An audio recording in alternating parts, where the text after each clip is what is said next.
Lulëzimi I parcelave me kanabis sativa ka rikthyer policinë e shtetit në Dukagjin në një operacion që vetëm në orët e tij të para ka çuar në azjesimin e mbi 18.000 bimë narkotike të kultivuar në 150 parcela. Ndërkohë, policia ka shpallur në kërkim Ded Mosheqaj 50 vjeç, pasi gjatë kontrolleve në fshatin Vuksan, në pronën e tij u gjetën të kultivuara bimë narkotike edhe në banesë u zbuluan municione luftarake.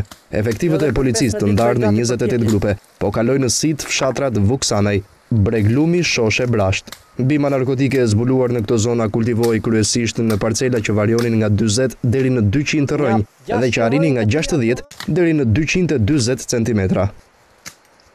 Ecurinë e operacionit e inspektoi edhe drejtori I përgjithshëm I policisë së shtetit Haki Çako, I cili garantoi se ndërhyrja do të shtrihet në të gjithë territorin e Dukagjinit. Në operacionin e koduar me emrin Brashta, janë angazhuar më shumë se 450 efektiv të policisë, mes të cilëve forcat e Lenea, ato të ndërhyrjes së shpejtë dhe forcat e drejtorisë së Shkodrës. Në ndihmë të efektivëve janë 70 automjete dhe një helikopter që po monitoron zonën nga ajri.